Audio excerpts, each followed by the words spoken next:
Hai Visi Leaders, saya Anza Pratama dari Kota Sukabumi.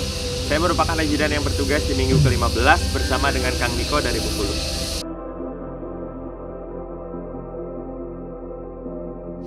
Selama menjadi ajudan milenial, saya bangun pagi sekitar pukul 4 untuk persiapan sholat subuh. Kemudian setelah itu langsung mandi dan sarapan, dan kemudian persiapan untuk mengikuti agenda bersama Bapak.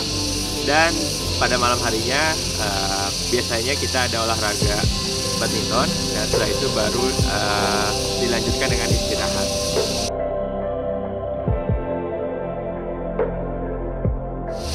Rasanya ya senang sekali dan juga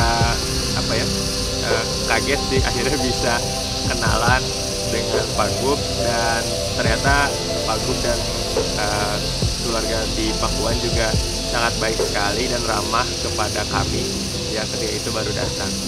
Dan untuk tim Bapak sendiri juga rasanya senang juga bisa berkenalan dengan orang-orang hebat di belakang layarnya Pak Gub, dari mulai Walfri, Patwal, sampai ke bagian pantry juga orang-orangnya sangat ramah dan juga terbuka kepada kami.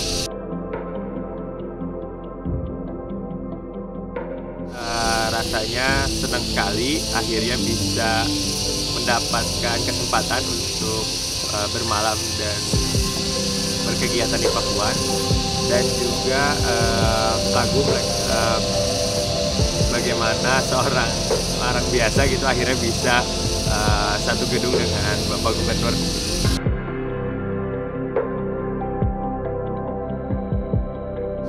Ya, perjalanan terjauh saya waktu bertugas itu pertama ke Jakarta itu 3 kali, agenda ke DPR, kemudian ke Rumah Wakil Presiden, dan juga tapping di Metro TV. Setelah itu yang terjauh selanjutnya adalah ke Garut, ke Pendopo Kabupaten Garut waktu itu untuk acara UMKM.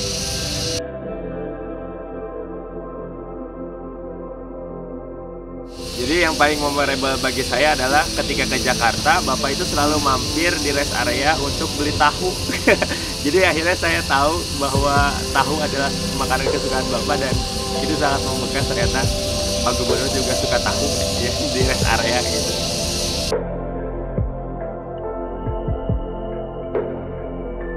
Tugas terberat adalah harus standby lebih awal dan juga harus memastikan segala hal yang Bapak butuhkan itu bisa dipenuhi, dan juga harus sigap ketika dimintai tolong oleh Bapak ataupun dimintai tolong oleh tim Bapak. Itu sih yang paling berat.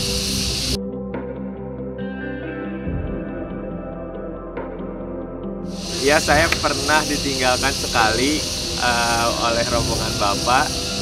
Saat itu di Hotel Trans, Bapak ada agenda selanjutnya, tapi karena kita sungkan untuk satu lift dengan Bapak, akhirnya kita tertinggal oleh rombongan dan menyusul menggunakan taksi online.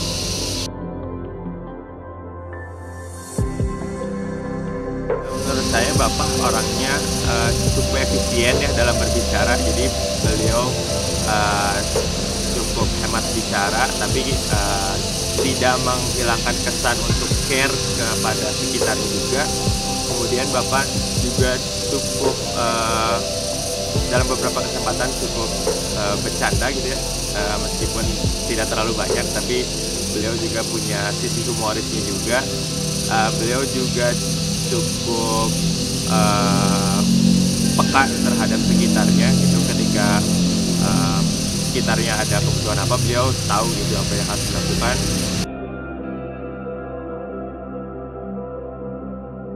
Juga yang saya kagum tuh beliau selalu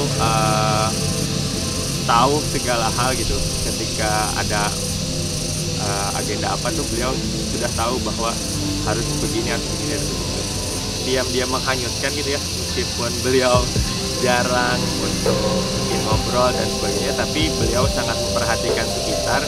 Jadi beliau tipe orang yang mungkin diam-diam, tapi sebenarnya beliau tahu gitu apa yang diharapkan oleh sekitarnya, apa yang dibutuhkan oleh sekitarnya, apa yang dirasakan oleh sekitarnya.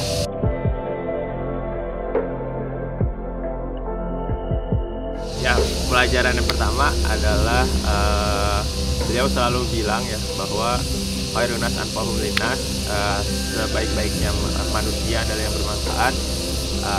Yang kedua, beliau sering bilang bahwa semua itu akan indah pada waktunya. Jadi dua hal tersebut yang buat saya jadi pelajaran penting, bahwa kita harus selalu bermanfaat dan juga kita harus selalu berikhtiar karena semua akan indah pada waktunya.